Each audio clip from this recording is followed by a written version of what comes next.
Hey, this is K Douglas, aka Special K, nationally syndicated radio personality and comedian. You can find me on Instagram at Special K913, on Facebook the same way, Special K913, K Douglas comedian, also on Facebook fan page.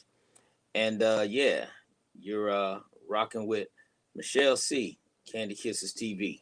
It's the Jill of all trades, Michelle C, aka DJ Make a Move. She cute. Your host of Candy Kisses TV, everywhere you need to be.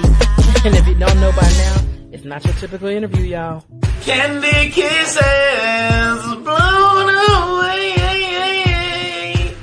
Candy Kisses TV for tomorrow today. Man, throw that auto-tune on that bitch. Have you sound like Teddy Payne. Hi there, this is Kim Cole, and you are rocking with Candy Kisses TV. It's your boy Talent, baby. We chillin' Candy Kisses TV with my girl Michelle C. Don't take it personal. Yo, what's up? It's bruh man from the fifth floor. In the ATL, chilling with Candy Kisses TV. What's up, y'all? You're watching Candy Kisses TV. We're my homegirl, Michelle. Hello there. Have you asked yourself what you're missing? I have. It's Candy Kisses TV.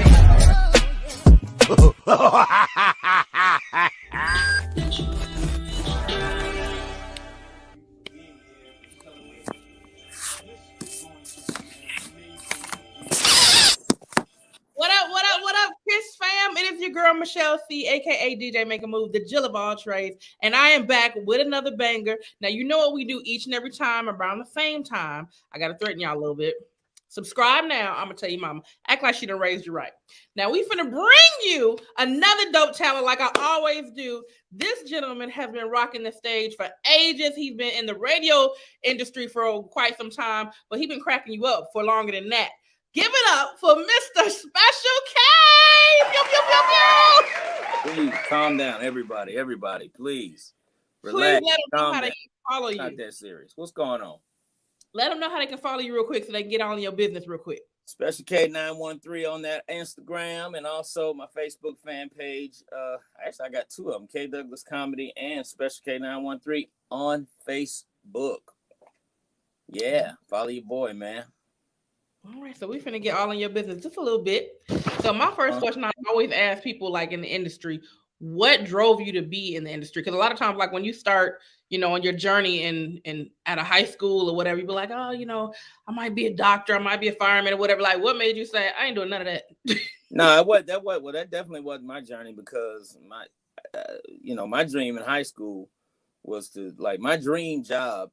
Once I became, I said when I become an adult, my dream job was to work for the airline and be that dude out on the ramp with the orange sticks doing like this, waving the planes in. That was, I thought as a kid, I thought that was the coolest job you could ever have in life. And I said, if I could ever just be blessed to be that dude, to this day, I don't know what they call. I just know they work on the ramp and they do this with the sticks, with the orange sticks. And I know it. My mom's a flight attendant, so I know exactly what you're talking about. I ain't talking about no damn flight attendant. I'm talking about the man with the sticks who do this right here. That's what I wanted to do. I promise you, Michelle, I would do that job to this. If I could get that job right now, I would do that job today. You can. Who's stopping you? Delta don't hire people with criminal records, but that's another story for another show. But anyway, I think what you wanted to know is how did I get into comedy, right? Correct. How did I end up being the premier writer and one of the producers of the funniest and longest running morning show in the country? How did I get here? How did I get to the stand-up stages? Well, it all started. I used to be a male stripper. And you got to say male stripper. I don't know why that don't make sense. Obviously, I'm a male and I was a stripper. Okay. But that's what they call them, male strippers. Think Magic Mike, that whole thing, but the black version. Okay. That's how I started off getting on stage. My first time on stage, that's what I was doing. Okay. And I did that I don't really want to age myself, but I did that after I was in the military first. I got out of the military. I got out of the Air Force. And I started stripping the last year I was in the Air Force, right? And it was kind of like a side hustle. that I kind of stumbled upon by That's mistake. a side hustle. That's some money. I used to be a luscious little show. That's some real money. Well, it started off as a gag because me and some of my buddies from the Air Force, we were at a club and they had this is gonna sound so cheesy. They had a sexy man contest, right? Okay. And we were in Miami. The club was called Strawberries, and they had a sexy man contest every Wednesday night. And dudes would get up there, and you had to take off your shirt and just dance. And whoever the ladies liked the best, and you could do whatever kind of dance you wanted to do, but you had to take your shirt off. Mm-hmm. And whoever the ladies liked the most, you win $150. And so, you know, my buddies was like gassing me up. They're like, bro, you can dance, man. You know, I had been working out a little bit. They was like, man, get up there, man. You can dance, man. Get up there and win that money, right? Right. So, you know, this is back in the day when I was drinking a little bit. So I was dressed up. I jumped up there, I won the money. Okay. I kind of caught a bug, and I went back like 2-3 more weeks in a row, and I kept winning. Like I became a fan favorite. Like every time I would come up there, I would win the money. Okay. And so some dudes who danced there on a regular basis, they had a mirror view there. They were like, yo, you know, we don't know who you are, bro, but like you need to join our group, man, because like you killing it. Yeah. And, I'm like, well, shit, I don't do nothing else at night. I work in the daytime. So I had never thought about it. And then they told me, you know, hey man, we make good money and we got a lot of, you know, friends benefits. You need to do this. So I did it. And I ended up doing it for 10 years. Okay. Fast forward, moved back home to Atlanta, and did a bunch of other stuff for several years, and I was still dancing, and that's when I met some more. Okay. Some more was the MC for our group. Our group's called Primetime. It was the premier male review in. What was your stage name? Well, it was Special K. It started off I was the hitman. Okay. It started off I was the hitman, and then it I don't know why or when it changed, but it just somehow it became Special. I don't know. I thought it was dumb, but it stuck. And some more had just started really blowing up doing stand up. Mm-hmm. And so she would MC. Sometimes Monique would fill in for her when she was on the road. That's when I met Monique. And then we had a couple other female MCs, right? Okay. And what happened was when some more really kind of hit after Def Jam in 96, I think it was, she started getting like crazy requests to go on the road.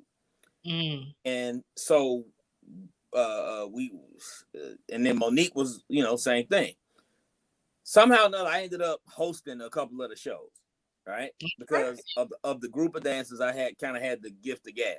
So I ended up hosting a couple of the shows, kind of like the whole Magic Mike thing, like Matthew McConaughey or whoever was. And I discovered that I was pretty fun. I already knew I was funny. Yeah. I knew I was witty. And when I started hosting the shows, I would be like roasting the ladies. I would be just, you know, I'd just be acting stupid, just doing silly shit. And yeah, and I started kind of catching that little bug. I started liking having that mic in my hand, and I just started liking it. Some more came and checked me out a couple of times. She was like, dude, you're really funny. She's like, you need to be doing stand-up. And I'm like, nah, I don't know about it. She said, yes, you need to be doing stand-up. She said, I tell you what, she said, go do some open mics or whatever, you know, develop, just get some material or whatever, and go on the road with me. I'll take you on the road with me, and, you know, you'll be my opener. Okay. And that's how I started doing stand-up. I was Samore's opener. So I started out, we was doing sold out clubs because she was like scorching hot at the time. Right. And, you know, so we was, you know, doing sold out comedy clubs and little theaters and stuff like that. Mm-hmm. And that was my introduction to the stand-up comedy world. So you never, like, I mean, if you can get up there and strip, that means you don't have no nervousness in your body at all. No, actually, yeah. Well, I put it like this. It took a while, like, because what started happening was when I would go do stand-up in some of the places that we used to strip at, a lot of the ladies in the crowd would be like, yo, what are you doing? You doing comedy? You know, take it off. And that. I had to do that for about a year. But I'm saying just the courage to get on the stage, whether it's comedy or anything, to get on anybody's stage, like you ain't had no nervousness. comedy is way more. There's much more nervousness with doing stand up than there ever was doing stripping. Because when you're stripping, I mean, you're just giving it to them, like, you know, you just kind of giving it to them, like you're not talking, you just giving it to them. You just want to give out some personality. You want to give some aggression. You know, you want to do your thing, but the nervousness really wasn't there for stripping. You just gotta have that aspect of your personality that, you know, I don't know what the word is, but you got to just be kind of that guy to be able to do that. To be on a stage in front of how many hundreds of women with a G-string on. Yeah, that takes a little bit of. That's what I'm saying. Yeah, you can't be shy because you literally are butt naked. Like, so yeah, you can't be shy. That's for sure. But so okay, but then if you said the comedy is a little bit more nervousness, like what was your first time on stage like doing comedy? Like, were you like, you couldn't be that nervous, but I know you had some kind of element of nervousness. Well, honestly, Michelle, I don't remember my very first. Oh, yes, I do. I do remember my very first time. I remember my very first time I was in LA, and I went to the Comedy Act Theater, and I went up under an alias name because I wasn't sure how I was going to do. I had a bunch of material written out. I said, I'm going to try it. And this was actually a couple years before. This was a year before I started stripping. Oh, okay. And I wanted to try my hand at it because I was trying to be an actor and all that. So I was in LA on some mission. And I said, well, let me go to this comedy club and try to do comedy. And I saw Chris Tucker out there. And I had known him from, you know, back in Decatur from high school. Okay. And he was like, yo, man, I didn't know he's man, get up there, kill it, man. Just go do your thing. And he didn't know I had never done it before. Because he had been in LA for a minute. And I went out there and I said my first joke, which was, man, I love black women. There's some fine black women out here. I really love black women. But I sure wouldn't mind fucking some white ones. That was my joke.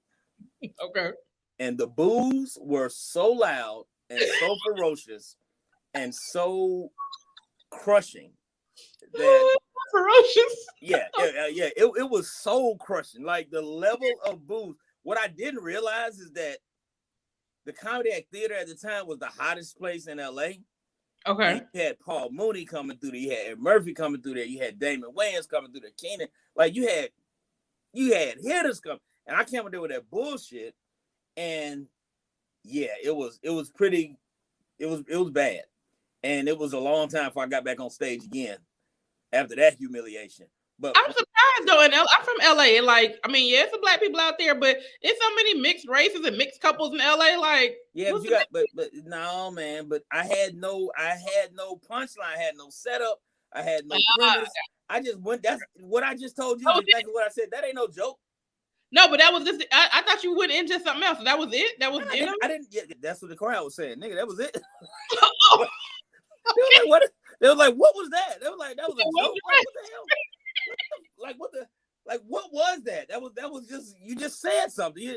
You're right. So, you know, yeah. So it was pretty bad, but it got better. It got better. Obviously, it got better. Yeah, because I just tippy-toed my little butt in there, and it's cool. I think I've been around comedy so long that my skin is thick, so no matter what happens, I don't really give a fuck.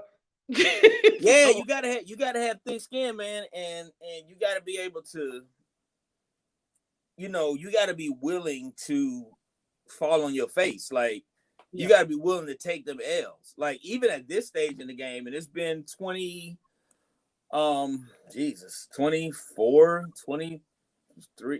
years, I think.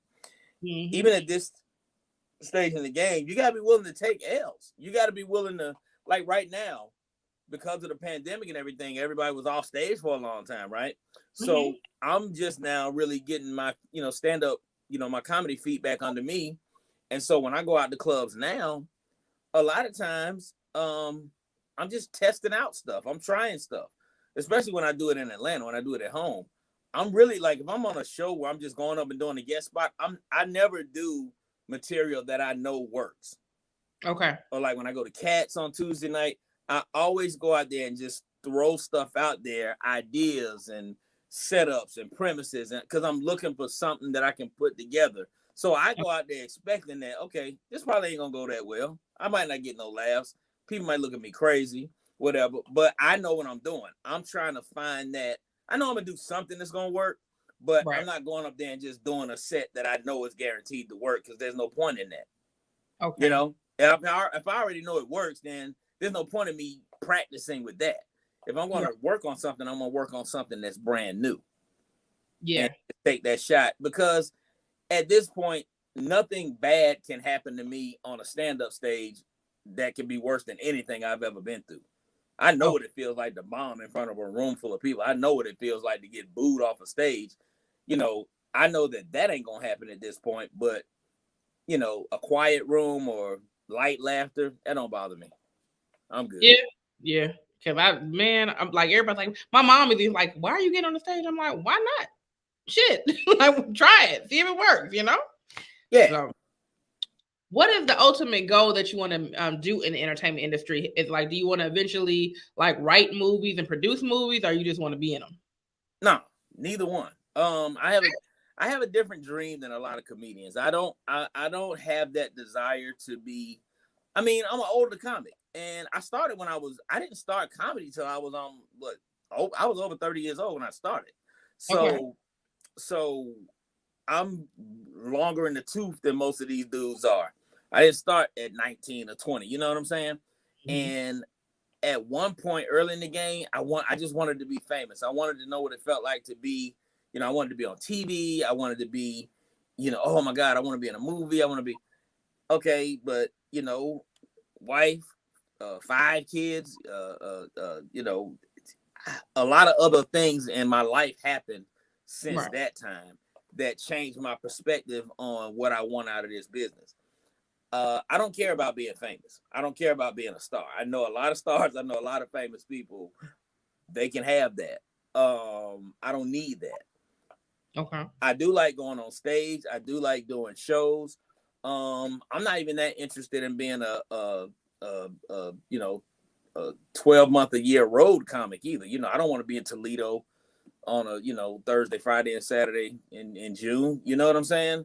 Right. I don't want to be in Birmingham, you know, Thursday through Sunday in August. Like, I don't want to do those things anymore. One-nighters, yeah. Like, I'm fortunate to be at a point from the radio show, you know, from being on a nationally syndicated radio show for 15 years now.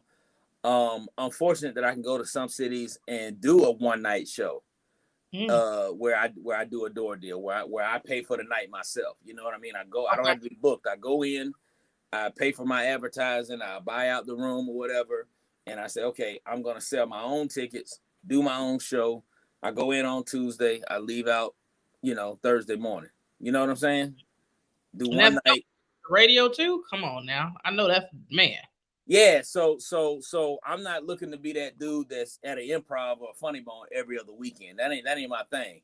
Right. But the movie thing, you know, I got a little taste of the LA thing. I know what that's about. Not something I'm really interested in. I'm a writer. I'm the head writer for the morning show. I've written for a couple of TV shows. I've written for a couple of comedians. I do like writing. Right now, what we're doing is, I'm pretty sure you're familiar with Black Tony from the morning show, and working on an animated series right now for him. Okay. So that's going to involve, you know, writing and producing it. You know, I partnered up with a company that I have a stake in out of South Florida, and we got some very exciting things that we're doing with the whole. We had to get some legal stuff taken care of. That's done now. So we got a whole exciting thing we're doing with the Black Tony character, as an animated situation, and we're also going into the world of the metaverse. So we're talking about virtual reality comedy shows with some very big names in the business. This is all stuff that just came together within the last couple of weeks. So. And, you know, I just signed another contract with the morning show. So I'll be doing this for another, you know, theoretically, at least for another couple of years. So Okay. yeah, so that's where I'm at, man. That's where I'm at. It's not the traditional Listen, you the know, bag by any means route. necessary, however you get it. Oh yeah. I mean, I've gotten to that point where, you know, when you're younger, you want to be famous because you want the perks that you think come with the fame. But Right. as you get older and a little bit more settled in your life and understanding how this all works, give me the money. I don't need to be recognized everywhere I go. You know, I do Listen, get recognized, but I get this, hey man, ain't you what's his name? I would rather that any day, as long Yeah. as you ain't Yeah, gonna that's be my level of fame. Like, I don't want to blow up. Like, Michelle, the worst thing that can happen for me right now would be to blow up. Trust me. I do not want to blow up, because if I blew up, I would have to go to some loved ones and say, okay, y'all need to get ready to find out some things, because this is about to get ugly. Yes, Well, I don't need to blow up. Blowing up and being famous in 2022 ain't what it is, man. You see what famous people going through? Yeah. Everything. And they going back to your Twitter 30 years ago. You'd be like, Man. Yeah, I'm good on that. Let me. I'm a solid D list. I'm so happy with being a solid D list. well, shoot, I'm a solid J list then. If that's the case. Man, I'm good. I don't need nobody. Look, I could do what I want to do. Ain't nobody like. It's people right now can tell dirt on me that don't nobody care about. They could call TMZ and show like who? No, we don't need that story. Listen, I know that's right. Well, if y'all need any more writers, hook your girl up, because I can right now. Okay. So, okay. When did you Duly feel like noted? Huh? When did you feel like you had your big break though? Like just in this industry. When did you say, okay, I'm doing something. I'm doing a little something in here? I mean, I don't know that I've had a big break. I guess when I started working with some more, that's when I realized I could really do stand up. Because we were in front of big crowds. The opportunity was pretty amazing. I didn't have to. I mean, I was doing the Chitlin Circus stuff too. Now I wasn't just on the road with her doing big stuff. I was doing the sports bars and the restaurants and the bowling alleys and the driving from Atlanta to Jackson, Mississippi for $125. I was doing all of that. I mean, I did all that, riding the Greyhound bus from Atlanta to Chicago, Atlanta to Milwaukee, Atlanta to South Bend, Indiana. Man. I did all of that in the course of working, starting out. But the big break was, damn, that's a good question. And that's something I ain't never thought about. When was your big break? I don't know. I mean, I don't consider myself as having, quote, made it. So I don't know that I've had a big break. Most people? Huh? You further than most people? Yeah, I mean, I've consistently been able to sustain myself without having to have I haven't had a regular job since 2005. Well, then that's when you make your big break then.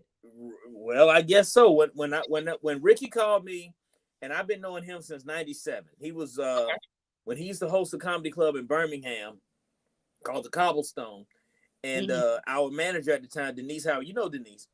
Yeah, I do. Denise she saw me and she wanted to work with me, and she was already working with Ricky and Wanda and Zoo Man and Tony Tone. She was working with them and Rod Man. And she was like, "Look, I want to bring you into the Howard agency and get you out there, and I want to introduce you to Ricky Smiley, because he has a comedy club that he hosts in Birmingham. I want you to go, I'm gonna book you over there and have you do a weekend." I did a weekend over there with him and another and a headliner, and that's when we met and we kind of became friends. We got cool. Okay. And so years later, I would see him, of course, as he was blowing up, and years later we ended up with the same management situation again. And we ended up going on the road together. And at this point, he had just got the radio show in Dallas. Well, he had been on the radio in Birmingham already, and then he moved from Birmingham and got the show in Dallas when Steve Harvey left. And so we came together on the road. I did my Walmart bit that he really liked. He really thought it was hilarious. And he was like, "Man, you are such a good writer." He said, "Man, I got this new radio show. I really need somebody to come on here to just help me come up with some funny stuff. Man, why don't you come to Dallas? I fly you to Dallas. Why don't you come to Dallas and just hang out for a week and just kind of get a feel for it?" And I had already worked in radio a little bit, so I had some familiarity with the game. And so I said, "All right, I ain't doing nothing else. I'll come to Dallas for a week." came to Dallas for a week. That week turned into 2 weeks. Then I left for a week. Then I said, man, come back. We had started, kind of putting some really funny stuff together. And that, I don't know, that 2-3 weeks turned into me staying for a month, turned into me staying for 2 months, turned into 15 years later, I'm still here. And now I'm one of the producers of the show. I'm, like I said, the writer for the show and one of the personalities on the show. So it's just, that was a major break because that changed my life from the standpoint of, I had a couple of kids at that time. I needed to, but I didn't have stability. And that job gave me a foundation. Then that was my first industry job that really gave me a foundation. And benefits. It's hard to be an industry. Benefits, yeah. Because I had responsibilities now. I was married. I had a couple of kids. And so that was kind of the break. Yeah. And to the point now where, I have the latitude to really kind of branch out and do other things based off of having this as a foundation. And as far as this goes, man, like seriously, man, we killing it. I love radio. I used to do radio. A lot of markets. We got a lot of markets. We got a lot of number one situations. And I'm pretty proud of the work I do. I'm a one man show when it comes to, like, most syndicated shows have staffs. Ain't got no staff. We got me. You get the dual checks. I know that's right. Tom Jordan had like 7 writers. Man. Then you got they got writers. We got me. And so it's a lot, but it's it pays off. The benefits is a plus. It's been quite a while since I swiped my debit card and had to look at the screen to make sure it was gonna pop up and say approve. Let's put it that way. Okay, now no, because you know them days when you put that card in and you gotta look at that bad boy and be like, shit, I hope this shit say approve. You got your fingers crossed, like, I hope this thing go through. Yeah, and you can tell when somebody know they ain't got no money on their debit card, but they put that bitch in and they just stand there and kind of look at it for a minute and they be holding their breath like, oh shit. Yep. I hope they go through. That was me. They had to pay them $35 overdraft fees. I'll put it that way. But I do know about them. Oh, trust me, I know about the overdraft fees. Ain't that some shit? Ain't that just unfair that they charge you for being broke? Right, they're gonna charge me for not having enough money. You knew I didn't have the money when I swiped the card, so come on, bro. No, but what's bad is when they compound. Like, you ever had like 5 overdraft fees on one account? Yes. You gotta pay $210 just to get back to zero. Shit, man. The worst I've been in a position where I had to. I think it was $700 worth of debt, and I finally got it in there. When I finally got a card, you had 700 in overdrafts? Yes, it was $1 left when I got finished paying through that. Oh my god! Well, 700 in overdraft fee. You know what? I would have robbed that bank for that exact amount of money. I would have went in there and said, "Look, I need $700," and then I would have left and came back about an hour later, deposited that shit. They'd be like, "Nigga, didn't you just rob us?" Because I done forgot to change my shirt. I got away and came back with the same goddamn hoodie on. Like, god damn it. I knew I should have changed my shit. I done had some struggle. I know what the struggle days was about. I ain't about that life no more. Boy, what? Struggle? Shit. This the first. Hey, let me tell you something. I ain't gonna lie. Now I've been okay. I've been okay for a little minute, but I ain't gonna lie. I just realized as I was driving around the other day, I said, this is the first time I done drove around this long in a car that didn't have no lights on the dash. You know that what? Let me know I done made it. Listen, this is the first time. My car got no lights on the dash. That bitch ain't got no kitchen, low tire pressure, need coolant, brake fluid, when ain't no lights on. And it's been some months. I'm like, shit, I'm doing good. You better say that, because I just got out. I just got another car, and I just got, like, my old car. Something was wrong with it, where it's like you be driving smooth, all of a sudden feel like somebody kicked your ass down the street, and I'm like, it's still riding, no? Man, I'm telling you, I done been there. Finally got me a car that I can pull up and be proud of. Woo! I'm telling you, boy.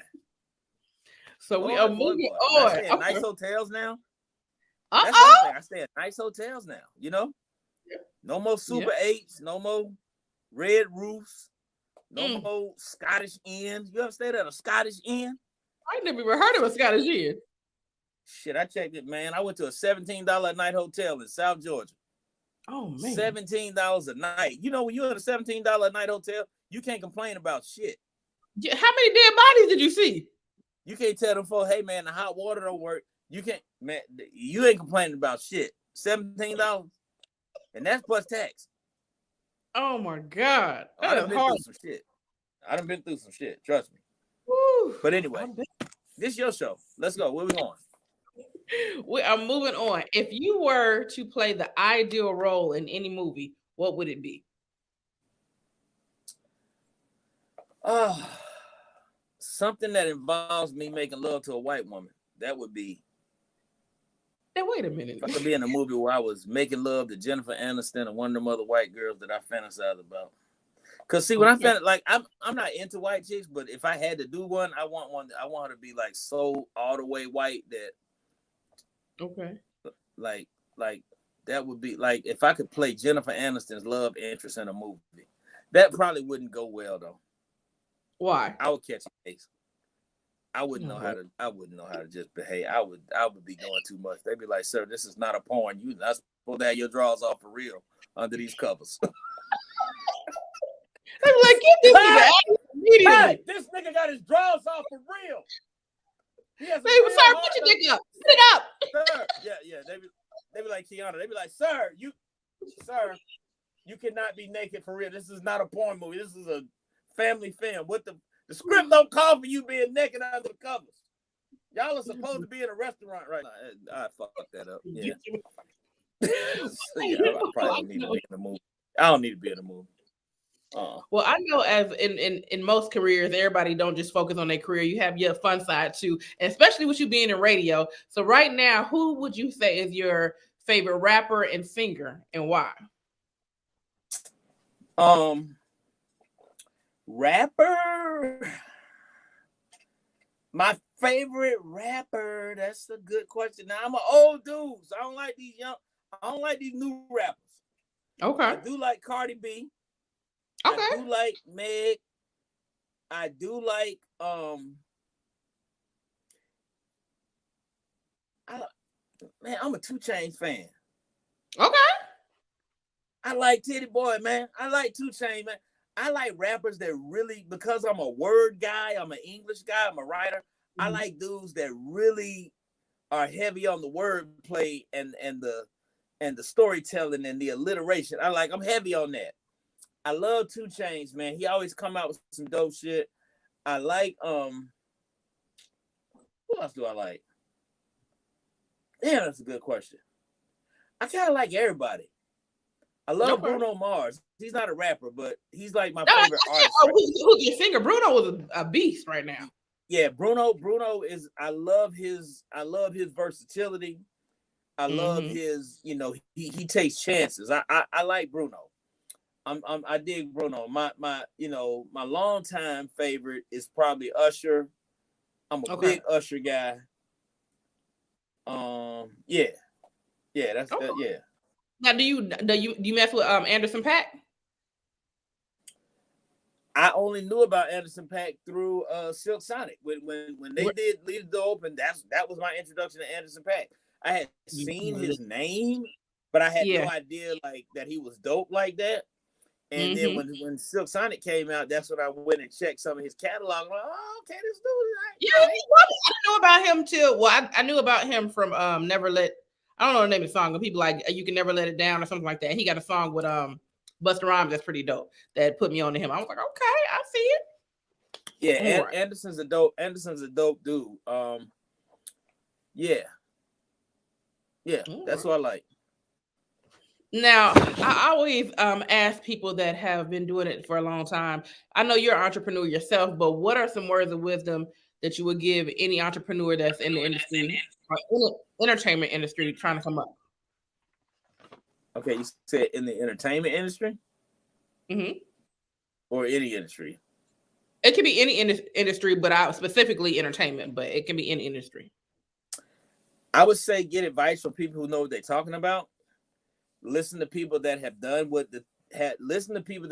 the thing that you're trying to do.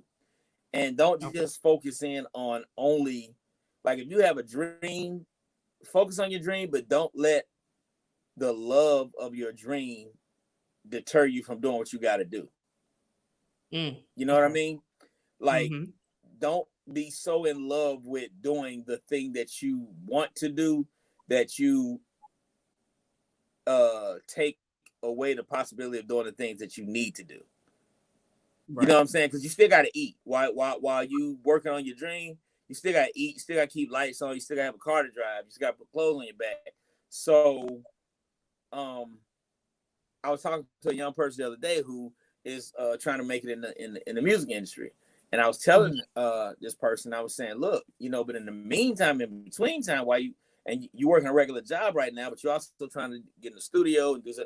I said, develop another skill, like, you know, learn how to braid hair, do bartending, anything that gives you flexibility, but that at the same time you have the ability to make money every day, so that you can finance your dream. You know what I'm saying? Because every dream still requires some degree of finance, and you still have to live.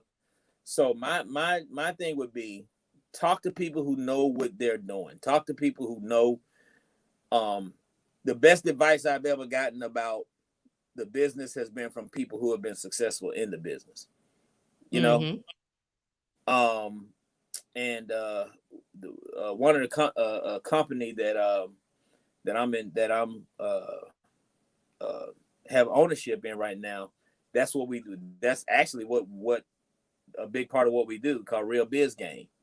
And what we do is we provide strategies, hacks, and guidance for people who want to be in business, regardless of what kind of business it is, to teach you how to be in business, how to set your business up, how to grow your business, how to you know, learn things about, you know, tax strategies, business credit, things like that, you know. It's a company a friend of mine started, very good friend of mine started. He's very successful in launching and running different type of businesses. And yeah, so that's my thing. Is there any way they can get in touch with the people to get a part of that? Yeah, you can follow us, man. Go to the website is therealbizgame.com, therealbizgame.com. The Instagram page is @realbizgame, and it's a subscription-based service. And you know, once you go on the site and see, you know, how we do what we do, I mean, we're doing like a $5,000 giveaway this month for the first month subscribers. It's pretty dope. It's pretty dope. It's pretty dope. But yeah, don't waste a lot of time listening to people. You don't want to learn about how to become a millionaire from somebody that's got $300 in the bank. Hello, you better say that. That's why I tell everybody, your job will fund your dreams. Like, don't quit your job looking for the dream. Nah, you got to get that money for the dream. Yeah, them days of, you know, oh, I'm gonna go to Los Angeles with $50 in a dream. That's stupid right now, because your ass you're gonna be starving and doing some things to try to survive. So that's not a good strategy to have. Especially in LA. What's next? What we got?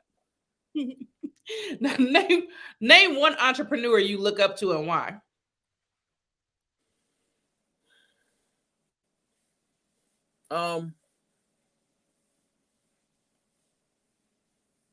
One entrepreneur I look up to and why. I would say my business partner, but I don't want to be too self-serving. I'll say Rick Ross. I like the way he moves. You know, people can say what they want to say about, you know, his come up and how I just like the way he's diverse in how he gets his money. You know, he's like, you know, real estate and franchises, and like, I just him and I like the way Ross is moving. I like the way Ross is moving. That's right. He looks at my wings all the time. So, we are moving on to the fun segments. So, right, first up, we got Kiss or Diss. Now, this is celebrity crushes. You just decide who you kiss and who you dissing. All Okay. right. We got Halle Berry or Carrie Hilson. Who you kissing? Who you dissing? Kissing Halle Berry, dissing. Ugh, that's a tough one. Yeah, kissing Halle Berry just for the nostalgia because I've lusted over her for I lusted over her so many years. And plus she got that age on us. There's something about a woman in her 50s that a lot of dudes be sleeping on. They have no idea that when a woman hits that 48, 49, 50 mark, oh man, things change and things change for the better. I don't care. Hey, you give me a 50-year-old Halle Berry over a 22-year-old Young Miami any day of the week. Any day. Any day. I know All right. Taraji P. Henson or Issa Rae? Who you kissing? Who you dissing? Taraji. Okay. Taraji. All day.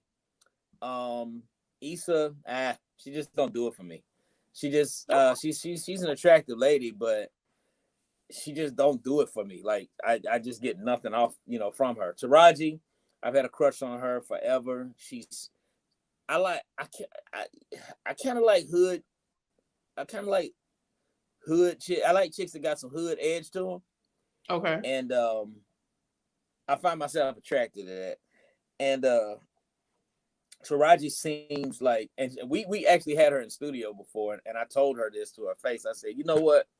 I said, I've been low key in love with you for a long time.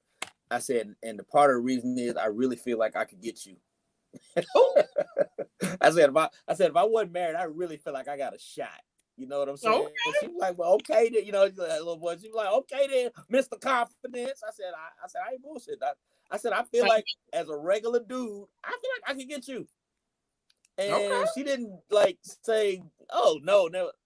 Because I think deep down she know it's true. She Hollywood machine. She Hollywood machine. Hollywood. She regular. She's like, I got a bag, but I'm still regular. Yeah. All right. Last but not least, Tracy Chapman or Whoopi Goldberg. Who you kissing? Who you dissing? Ooh.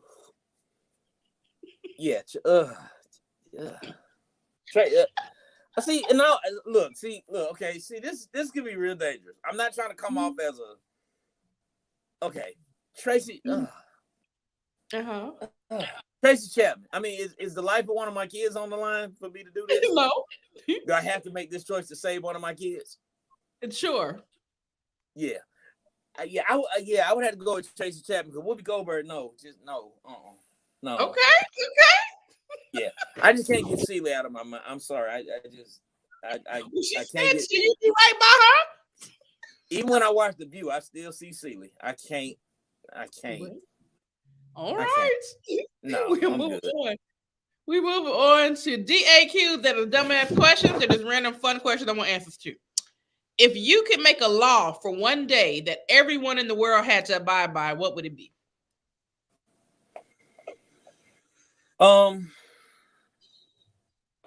That law would be, just one? Yep, just one. That you get to hit anybody in public that's doing something that annoys you. You get one. You get one lick free. You get one free lick. Like if I'm behind you in line at Subway and you taking too damn long to order, I get to punch you in the back of your head and you can't do shit about it. You can't call the police. Like, you had all this time in the world to think about the fuck you was gonna order, and you went up there or you in line at the bank and you doing too much at the counter, and you just up there. Like I could just walk up and just knock your ass out, and it's free. Like it's almost like a low key purge. You know how to get 24 hours. You make a national slap day did. Yeah, it'd be international slap shit out you day. Like I can you can slap shit out of anybody that's bothering you, and they can't retaliate because they was doing something stupid. So yeah, I'm here for it. I'm here. It leads me to my next question. If you could backslap somebody in your past with no consequences, who would it be? Oh, backslap. Oh. You know what's crazy? I don't really have nobody in my past that I don't like. Really? Okay. No, I don't, because I don't carry grudges. I really don't carry grudges. I can't name a person in the world that I hate other than Trump. Not from like high school or elementary. Nah, I don't have beef. I don't beef with people. So there's nobody I really want to slap shit out of. Yeah. That's a first. All right. Nobody I want to slap. How about that? Not from my past. Worst name you could give a barbershop. What's what? What's the worst name you could give a barbershop?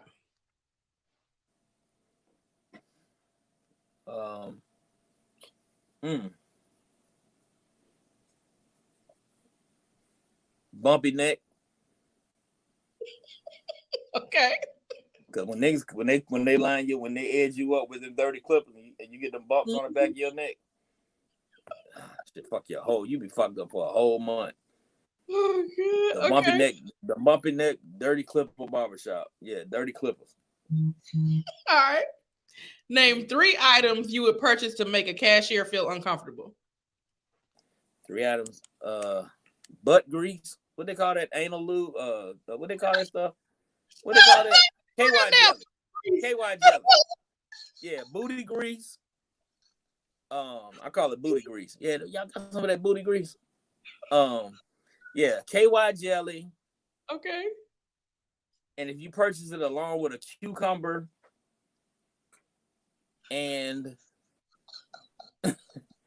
some Neosporin, because that's letting the cashier know that it's about to be some unholy shit going on with it. Yes, it's some shit finna pop off, and it's finna be some. Yeah, I'm gonna walk in the store. I'm walking in the store today. And a cucumber. I'm gonna ask for butt grease. I'm just. Yeah, I couldn't think of the name of it. KY jelly. Yeah, the booty grease. You know, y'all know. I like butt grease better. That's the one. Ma'am, where's the? I'm gonna do that today just to be an ass. I'm gonna go in a random Walgreens. Excuse me. What aisle is the butt grease on? You know when you about the butt grease. When you about to Yeah, and record it, please record it. If I didn't live in Atlanta, I probably would, but because I live in Atlanta, that could lead to some very listen, rumors to stop. Y'all heard about Phil Kennedy niggas in there buying booty grease. I told y'all about that. Oh God, that'll go viral. Show no. Yeah, I don't need that in my life. Nah, I'm good. We are moving on to GMG. That stands for what grinds your gangster. What are your pet peeves? I don't like when they hold my money up when I'm paying for something. Like I don't hardly use cash, but when I do use cash, I don't like when they do that whole little number right there. For some reason, I take that shit personal. I be like, bitch, do I look like? Do I look like I'm gonna give you a fake $5 bill? Oh, really? Right. I just gave you a $5, bitch. You holding a $5 bill up? God damn. They don't even make counterfeit $5s. You be in the hood, Family Dollar or something. It's gonna hold up a $5 bill. Like, really? I thought a $20 and $50 was the only one y'all did that shit with. You gonna hold up a $5? I don't like them holding up my money. Everything now. That grind my gear. Don't hold up my money. You look at me, you can tell I'm prosperous. HBCU, you damn right, you prosperous. Don't hold up my money. Just take the shit and trust me. All right. We are moving on to the fan favorite, which is opera that thing out. So what this is, you are going to sing a song that you know like a whole verse to, whether it be a rap song, R&B song, theme song, whatever you know at least one full verse to, but you got to sing in your best opera voice. I'll take one that's been in the news a lot lately. Uh-oh. Can we talk for a minute? Girl, I want to know your name. Can we talk for a minute? Girl, I want to know your name. How about that? It's the hands for me.